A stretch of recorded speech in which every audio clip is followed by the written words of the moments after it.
എന്താണ് ഗൗരി വഖഫ് എന്ന് പറഞ്ഞാൽ? എനിക്കറിയത്തില്ലല്ലോ, ഒന്ന് പറഞ്ഞു തരുമോ? രാജ്യത്ത് ഇപ്പോൾ ഏറെ നമ്മൾ ചർച്ച ചെയ്തുകൊണ്ടിരിക്കുന്ന ഒരു വിഷയമാണ് വഖഫ്.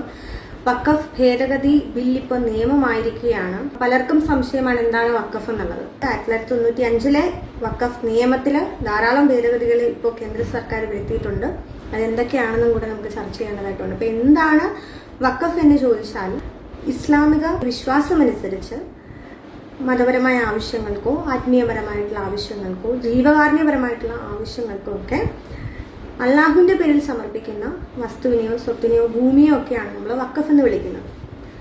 ഇപ്പോൾ വഖഫിൻ്റെ കൈകാര്യ അവകാശം എന്ന് പറയുന്നത് വഖഫ് ബോർഡിനാണ്. പിന്നീട് ഈ വഖഫ് ബോർഡിന് ഈ സ്വത്ത് വിൽക്കുവാനോ അല്ലെങ്കിൽ വഖഫ് ചെയ്യപ്പെടുമ്പോൾ പറഞ്ഞ ആവശ്യത്തിനല്ലാതെ മറ്റാവശ്യങ്ങൾക്കൊന്നും തന്നെ ഇത് ഉപയോഗിക്കാൻ സാധിക്കില്ലേ. മുതവലി എന്നറിയപ്പെടുന്ന ഒരു പരിപാലകനാണ് ഈ ഒരു വഖഫ് ഭൂമി കൈകാര്യം ചെയ്യുന്നത്. വഖഫ് ചെയ്യപ്പെട്ട് കഴിഞ്ഞാൽ അല്ലെങ്കിൽ ആ ഭൂമി വഖഫ് ആയിട്ട് പ്രഖ്യാപിച്ചു കഴിഞ്ഞു കഴിഞ്ഞാൽ പിന്നെ അത് തിരിച്ചെടുക്കാനോ ക്രയവിക്രയം നടത്താനോ ഒന്നും തന്നെ സാധിക്കില്ല. വഖഫ് സ്വത്തുക്കൾ കൈകാര്യം ചെയ്യുന്നതിനായി കേന്ദ്ര വഖഫ് കൗൺസിലും സംസ്ഥാന വഖഫ് ബോർഡും വഖഫ് സ്വത്തുക്കളുടെ തർക്ക പരിഹാരങ്ങൾക്ക് തീർപ്പ് കൽപ്പിക്കുന്നതിനായി വഖഫ് ട്രൈബ്യൂണലുകളുമുണ്ട്. അപ്പോൾ ഈ കേന്ദ്ര വഖഫ് കൗൺസിലും സംസ്ഥാന വഖഫ് ബോർഡിന്റെയും അതുപോലെ വഖഫ് ട്രൈബ്യൂണലുകളുടെയും ഒക്കെ അധികാരത്തിൽ നിർണായകമായിട്ടുള്ള മാറ്റങ്ങൾ വരുത്തുന്നതാണ് കേന്ദ്ര സർക്കാർ അവതരിപ്പിച്ച വഖഫ് ഭേദഗതി ബില്ല്. ഈ വഖഫ് നിയമത്തിൽ കൊണ്ടുവന്നിട്ടുള്ള പ്രധാനപ്പെട്ട ഭേദഗതികൾ എന്തൊക്കെയാണെന്നുള്ളത് നമുക്ക് നോക്കാം. അപ്പോൾ ഭേദഗതിക്ക് മുൻപുള്ള കാര്യം പറഞ്ഞാൽ, ഈ ഒഫീഷ്യൽ അംഗങ്ങളെല്ലാം തന്നെ മുസ്ലിം സമുദായത്തിൽപ്പെട്ടവരായിരിക്കണം ഉണ്ടായിരുന്നു. ഈ എക്സ് ഒഫീഷ്യൽ അംഗങ്ങൾ മാത്രമേ മുസ്ലിം ഇതര സമുദായത്തിൽപ്പെട്ടവർ ഉണ്ടായിരുന്നുള്ളൂ. എന്നാൽ ഭേദഗതിക്ക് ശേഷം കേന്ദ്ര വഖഫ് കൗൺസിലും അതുപോലെ സംസ്ഥാന വഖഫ് ബോർഡിലും നിർബന്ധമായും 2 വീതം മുസ്ലിം ഇതര സമുദായത്തിൽപ്പെട്ടവർ ഉണ്ടാവണമെന്ന് വ്യവസ്ഥ ചെയ്തു. ഇപ്പോൾ പ്രധാനപ്പെട്ട മാറ്റങ്ങൾ വരുത്തിയിരിക്കുന്നത് കേന്ദ്ര വഖഫ് കൗൺസിലും അതുപോലെ സംസ്ഥാന വഖഫ് ബോർഡിലുമാണ്.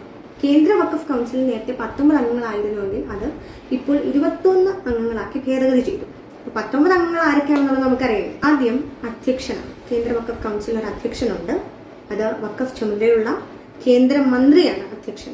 2 ലോക്സഭാ അംഗവും 1 രാജ്യസഭാ അംഗം, അങ്ങനെ 3 MP-മാർ, പിന്നെ 3 വഖഫ് ബോർഡ് അധ്യക്ഷന്മാർ, മുത്തവല്ലികളുടെ പ്രതിനിധി അതൊരാള്, ഇസ്ലാമിക പണ്ഡിതന്മാർ 3 പേര്, സുപ്രീം കോടതിയിൽ നിന്നോ അല്ലെങ്കിൽ ഹൈക്കോടതിയിൽ നിന്നുള്ള 2 മുൻ ജഡ്ജിമാർ, 1 അഭിഭാഷകൻ, ഫിനാൻഷ്യൽ മാനേജ്മെന്റ്, അതുപോലെ എഞ്ചിനീയറിംഗ് അല്ലെങ്കിൽ ആർക്കിടെക്ചർ, മെഡിസിൻ മേഖലകളിൽ നിന്ന്, അങ്ങനെ വിവിധ മേഖലകളിൽ നിന്നുമുള്ള 4 വിദഗ്ധന്മാർ, കേന്ദ്ര സർക്കാരിൽ വഖഫ് ചുമതലയുള്ള ഒരു ജോയിന്റ് സെക്രട്ടറി. അപ്പൊ ഇത്രയും പേരാണ് 19 അംഗങ്ങൾ എന്ന് പറയുന്നത്. ഇതിനകത്ത് ഭേദഗതി വരുത്തിയിരിക്കുന്നത് MP-മാരിലാണ്. അതായത് 3 MP-മാരിൽ എല്ലാവരും മുസ്ലിം സമുദായത്തിൽ നിന്നായിരിക്കണം എന്നായിരുന്നു നേരത്തെ വ്യവസ്ഥ ചെയ്തിരുന്നത്. എന്നാൽ ഇവരെല്ലാവരും തന്നെ മുസ്ലിം സമുദായത്തിൽ നിന്ന് വേണമെന്നില്ല. അതായത് അത് ഒഴിവാക്കി. 2 മുൻ ജഡ്ജിമാർ, അതുപോലെ 1 അഭിഭാഷകൻ, 4 വിദഗ്ധർ, ഇവർക്കൊന്നും സമുദായം ബാധകമല്ലാതാക്കി. അങ്ങനെയാണ് ഇത് ഭേദഗതി വരുത്തിയിരിക്കുന്നത്. അപ്പൊ ഇങ്ങനെ വരുമ്പോൾ ഈ 21 അംഗങ്ങളിൽ 8 പേര് മാത്രമേ അനലൈസ് ചെയ്താൽ മുസ്ലിം സമുദായത്തിൽ നിന്നുള്ളവരുള്ളൂ. ബാക്കി 13 അംഗങ്ങളും മുസ്ലിം ഇതര സമുദായത്തിൽ നിന്നുള്ളവർ ആകാം സാധ്യതയാണ് പറയുന്നത്.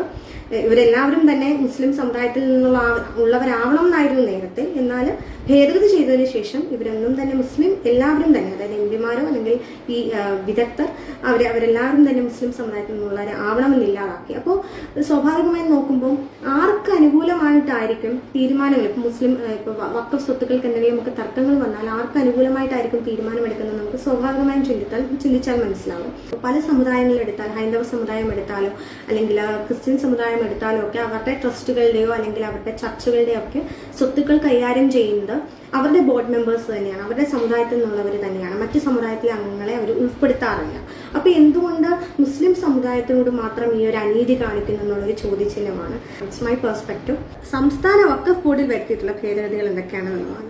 സംസ്ഥാന വഖഫ് ബോർഡിൽ നേരത്തെ ഉണ്ടായിരുന്നത് ഭേദഗതിക്ക് മുൻപ് പരമാവധി 14 അംഗങ്ങളായിരുന്നുവെങ്കിൽ ഭേദഗതിക്ക് ശേഷം പരമാവധി 11 അംഗങ്ങളാക്കി ചുരുക്കി. അതായത് ആദ്യം അധ്യക്ഷൻ, അതിനുശേഷം 2 MLA, 2 MP, 1 മുത്തവല്ലി, 1 ഇസ്ലാമിക പണ്ഡിതൻ, മുനിസിപ്പാലിറ്റിയിൽ നിന്നോ പഞ്ചായത്തിൽ നിന്നോ 2 അതിലധികമോ അംഗങ്ങൾ, 2 ബാർ കൗൺസിൽ അംഗം, ഫിനാൻഷ്യൽ മാനേജ്മെന്റ്, കൃഷി, അതുപോലെ സോഷ്യൽ വർക്ക് തുടങ്ങിയിട്ടുള്ള വിവിധ മേഖലകളിൽ നിന്നുള്ള 2 വിദഗ്ധർ, പിന്നെ സംസ്ഥാന സർക്കാരിൽ ചുമതലയുള്ള വഖഫ് ചുമതലയുള്ള ജോയിന്റ് സെക്രട്ടറി. അപ്പോൾ ഇത്രയും പേരായിരുന്നു നേരത്തെ സംസ്ഥാന വഖഫ് ബോർഡിലെ അംഗങ്ങളുടെ ഘടന എന്ന് പറയുന്നത്. 2 MLA-യും 2 MP-യും 2 ബാർ കൗൺസിൽ അംഗം എന്നുള്ളത് 1 വീതമാക്കി ചുരുക്കി. ഒരു മുതവല്ലി, ഒരു ഇസ്ലാമിക പണ്ഡിതൻ, മുനിസിപ്പാലിറ്റിയിൽ നിന്നോ പഞ്ചായത്തിൽ നിന്നോ തിരഞ്ഞെടുക്കപ്പെട്ട 2 അതിലധികമോ പേർ. അപ്പോൾ അവർ മാത്രം, ഈ 4 പേർ മാത്രം മുസ്ലിം സമുദായത്തിൽ നിന്നുള്ളവർ മതി എന്നുള്ളതാക്കി. നേരത്തെ എല്ലാവരും തന്നെ, ഈ തെരഞ്ഞെടുക്കപ്പെട്ട എല്ലാ അംഗങ്ങളും തന്നെ മുസ്ലിം സമുദായത്തിൽ നിന്നുള്ളവരായിരിക്കണം എന്നായിരുന്നു. എന്നാൽ ഭേദഗതിക്ക് ശേഷം ഈ 4 പേർ മാത്രം മുസ്ലിം സമുദായത്തിൽ നിന്നുള്ളവർ ആയാൽ മതി എന്നുള്ളതാക്കി. ഇതിൽ തന്നെ ഈ 4 പേരിൽ തന്നെ 2 പേർ വനിതകളായിരിക്കണം എന്നാക്കി. അപ്പൊ ഇതാണ് കൊണ്ടുവന്നിട്ടുള്ള ഭേദഗതി. അപ്പൊ നമുക്ക് സ്വാഭാവികമായും ചിന്തിക്കുമ്പോൾ 11 അംഗങ്ങളിൽ 4 പേർ മാത്രമേ മുസ്ലിം സമുദായത്തിൽ നിന്നുള്ളവരുള്ളൂ. ബാക്കി 7 പേരും മുസ്ലിം ഇതര സമുദായത്തിൽ നിന്നുള്ളവരാകാൻ സാധ്യതയുണ്ട്. അപ്പൊ അങ്ങനെ ചിന്തിക്കുമ്പോൾ ഒരു വഖഫ് സ്വത്തുക്കളിലൊക്കെ തർക്കങ്ങളൊക്കെ ഉണ്ടാകുമ്പോൾ ആർക്ക് അനുകൂലമായിട്ടായിരിക്കും നേരത്തെ പറഞ്ഞതുപോലെ തീരുമാനമെടുക്കുക എന്നുള്ളത് സംശയമാണ്. സ്വാഭാവികമായിട്ടും നമുക്ക് ചിന്തിച്ചാൽ അത് മുസ്ലിം സമുദായത്തിനോട് കാണിക്കുന്ന രീതിയല്ലേ എന്ന് പിന്നീട് നമ്മൾ ചിന്തിക്കുമ്പോൾ മനസ്സിലാവും. വഖഫ് ട്രൈബ്യൂണലിൽ വരുത്തിയിട്ടുള്ള പ്രധാനപ്പെട്ട ഭേദഗതികൾ എന്തൊക്കെയാണെന്നുള്ളതാണ് നമ്മൾ അടുത്ത് നോക്കുന്നത്. വഖഫ് സ്വത്തുക്കളിൽ എന്തെങ്കിലും തർക്കമുണ്ടായാൽ വഖഫ് ഭേദഗതിക്ക് മുൻപ് വഖഫ് ട്രൈബ്യൂണലുകളായിരുന്നു അന്തിമമായി തീരുമാനമെടുത്തിരുന്നത്. എന്നാൽ ഭേദഗതിക്ക് ശേഷം വഖഫ് ട്രൈബ്യൂണലുകളുടെ ഉത്തരവിനെതിരായിട്ട് 90 ദിവസത്തിനകം ഹൈക്കോടതിക്ക് അപ്പീൽ നൽകാമെന്നാക്കി വ്യവസ്ഥ ചെയ്തു. വഖഫ് ബോർഡിന്റെ തീരുമാനത്തിനെതിരെ വഖഫ് ട്രൈബ്യൂണലുകളെ സമീപിക്കാനുള്ള സമയപരിധി 60 ദിവസം എന്നുള്ളത് 90 ദിവസമാക്കി വ്യവസ്ഥ ചെയ്തു. വഖഫ് ട്രൈബ്യൂണലുകളുടെ മുമ്പിൽ വരുന്ന തീരുമാനങ്ങൾക്ക് പരിഹാരം കണ്ടെത്താനുള്ള സാവകാശം 6 മാസം നൽകിയിരുന്നത് അത് എത്രയും പെട്ടെന്ന്, അത് എടുത്തു കളഞ്ഞ് എത്രയും പെട്ടെന്ന് തീർപ്പ് കൽപ്പിക്കണം എന്നാക്കി വ്യവസ്ഥ ചെയ്യുകയും ചെയ്തു. എന്താണ് വഖഫ് ബൈ യൂസർ?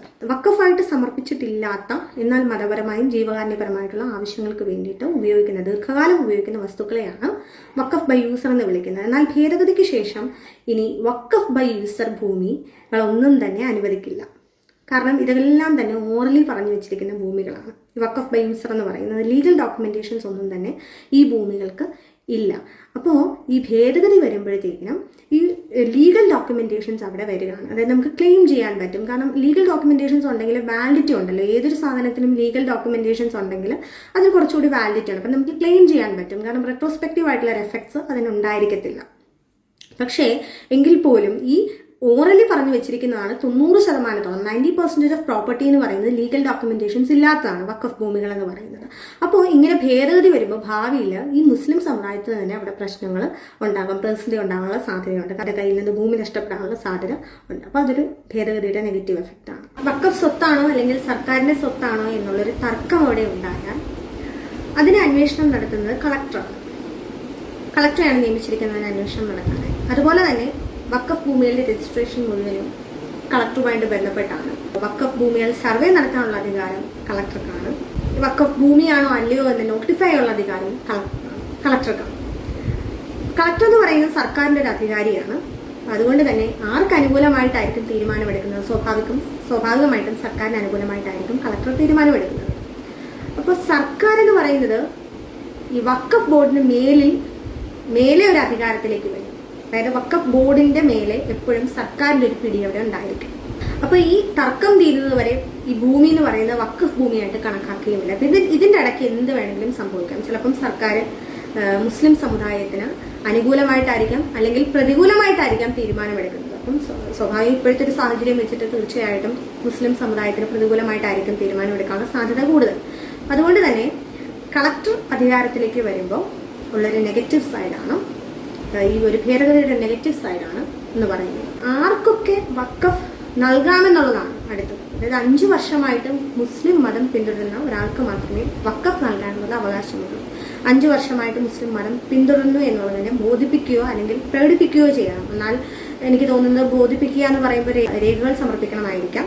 അല്ലെങ്കിൽ പ്രകടിപ്പിക്കുക എനിക്കറിയില്ല അതെങ്ങനെയാണെന്നത്, ഭാഷയിലൂടെയോ അല്ലെങ്കിൽ അത് ഒരാളുടെ ഫിസിക്കൽ അപ്പിയറൻസിലൂടെയൊക്കെ ആയിരിക്കാം മുസ്ലിം ആണെന്ന് തെളിയിക്കേണ്ട, പ്രകടിപ്പിക്കേണ്ട ഒരവസ്ഥ. ആദിവാസികളുടെ ഭൂമിയും ചരിത്ര സ്മാരകങ്ങളും ഒക്കെ തന്നെ വഖഫാക്കാൻ പാടില്ല എന്നുള്ളത് ഇതിന്റെ ഒരു പോസിറ്റീവ് സൈഡ് തന്നെയാണ്. കാരണം നമ്മുടെ സൊസൈറ്റിയിൽ ബാക്ക്വേർഡ് ആയിട്ട് നിൽക്കുന്നതാണ് ആദിവാസി സമൂഹം എന്ന് പറയുന്നത്. ആദിവാസികളുടെ ഭൂമി ആരാലും ഒരു സമുദായത്താലും കൈകടത്തപ്പെടരുത് എന്നുള്ളത് തന്നെയാണ് എൻ്റെ ഒരു വ്യൂ പോയിന്റ് എന്ന് പറയുന്നത്. അപ്പൊ അതുകൊണ്ട് അത് നല്ലതാണ്. ചരിത്ര സ്മാരകങ്ങളും സംരക്ഷിക്കപ്പെടേണ്ടത് തന്നെയാണ്. ഒരു സമുദായത്താലും കൈകടത്തപ്പെടരുത് എന്നുള്ളതാണ്. അടുത്തത് വഖഫ് പോർട്ടലിൽ കൊണ്ടുവന്നിട്ടുള്ള പ്രധാനപ്പെട്ട ഭേദഗതികൾ എന്തൊക്കെയാണെന്ന് നമുക്ക് നോക്കാം. വഖഫ് സ്വത്തുക്കളുടെ പട്ടിക സംസ്ഥാന സർക്കാർ കേന്ദ്രം തയ്യാറാക്കുന്ന പോർട്ടലിൽ അപ്ലോഡ് ചെയ്യേണ്ട സമയപരിധി 15 ദിവസം എന്നുള്ളത് 90 ദിവസമാക്കി വർദ്ധിപ്പിച്ച് ഭേദഗതി ചെയ്തു. ഒരു നിശ്ചിത വസ്തു വഖഫാണോ എന്ന് തീരുമാനിക്കാനുള്ള അനുമതി വഖഫ് ബോർഡിന് നൽകിയിരുന്നതാണ് 40-ാം വകുപ്പ് എന്ന് പറയുന്നത്. ആ 40-ാം വകുപ്പ് റദ്ദാക്കി. കാരണം പലപ്പോഴും വഖഫ് ബോർഡ് ഈ 40-ാം വകുപ്പ് ദുരുപയോഗം ചെയ്തുവെന്ന് മനസ്സിലാക്കിയ കാരണത്താലാണ് ഈ 40-ാം വകുപ്പ് എടുത്തു കളഞ്ഞത്.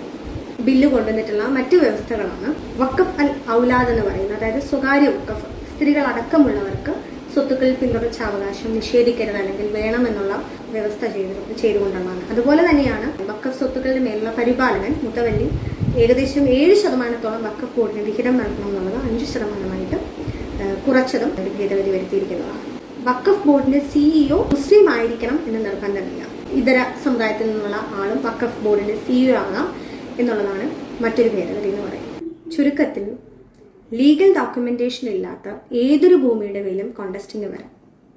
അതായത് വഖഫ് ഭൂമികൾ മിക്കതും 90% നേരത്തെ പറഞ്ഞതുപോലെ തന്നെ ലീഗൽ ഡോക്യുമെന്റേഷൻ ഇല്ലാത്തതാണ്.